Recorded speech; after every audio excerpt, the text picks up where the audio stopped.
The United States has launched large-scale combat operations inside Iran. President Trump confirmed the offensive today and named it Operation Epic Fury. At least 3 American service members have been killed in the opening phase. Iran has fired missiles into Israel in response. Hezbollah has entered the fight from Lebanon, and this conflict is widening by the hour with no sign of slowing. You are watching NowBurst. This is unfolding right now, and here is the full picture. The United States and Iran have been adversaries for over 4 decades, but direct American military operations inside Iranian territory had no modern precedent until now. Over the past several hours, this has turned into a simultaneous fight involving the United States, Israel, Iran, and Hezbollah across multiple fronts. Defense Secretary Pete Hegseth described the American posture in 5 words: "We are finishing it." The Pentagon has acknowledged 3 American combat deaths and said publicly that it expects additional losses in the days ahead.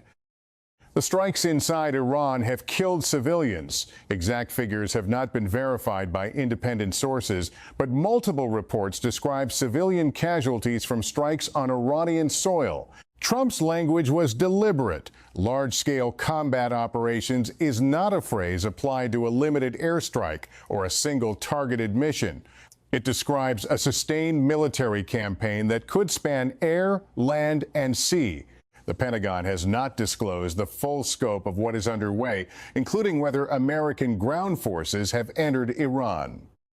But Iran is hitting back hard. Iranian missiles struck targets inside Israel, with video showing at least 1 missile impacting a building directly. Civilians in Israel have been killed as well. The exchange between the United States, Israel, and Iran continues, with new strikes reported today from all 3 sides. No party has indicated willingness to pursue a ceasefire. The conflict has already expanded beyond those 3 actors. Hezbollah launched missiles from southern Lebanon into Israeli territory, and Israel responded with strikes on Lebanon. In Doha, Qatar, an American resident captured footage of interceptor missiles cutting across the night sky, showing that defensive systems across the Gulf are engaged. At least 4 countries are now involved in live military operations. The map keeps growing. And the fallout is spreading faster than the fighting itself.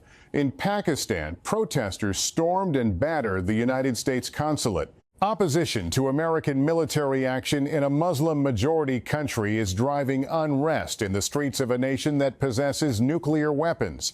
The regional consequences of Operation Epic Fury are not hypothetical. They are unfolding in real time. Inside Washington, the political reaction is fractured, and it shows how uncertain the endgame is. Senator Mark Kelly said the reported death of Iran's supreme leader was a good thing, but sharply criticized what he called the absence of any plan for what follows. Senator Lindsey Graham took a different position, stating it is not our job to choose Iran's next leader. Those 2 responses capture the core tension in Congress right now. There is broad agreement that the Iranian government posed a threat. There is no shared vision of what success looks like or how this operation ends. That tension is not just political, it is operational. Iran's supreme leader is reportedly dead, which would be the biggest leadership decapitation in the region in decades. But Iran's military is still launching missiles.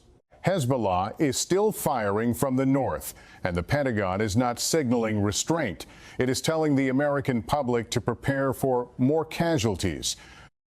Pope Leo, the recently elected pontiff, issued a public call for an end to the violence without directing blame at any party. The Vatican weighing in at all shows how quickly this has jumped from a regional flashpoint to a global crisis. But the most critical questions right now are the ones no one has answered. Iran has not issued a full statement on the status of its leadership or its plans for continued military action. The United States has not defined the specific objectives of Operation Epic Fury or explained what finishing it means in operational terms.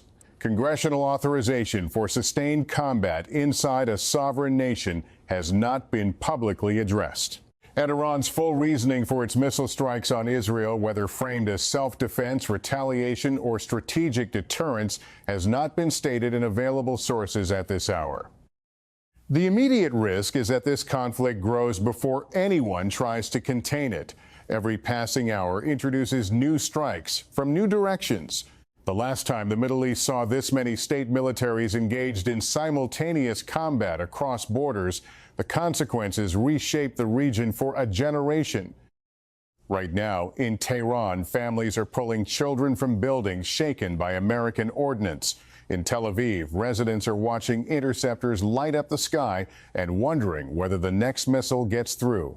At a base in the Gulf, American troops are gearing up for missions their own commanders say will cost more lives. 3 flags are being folded this week for families who will never get another phone call. No one on any side has said when this stops.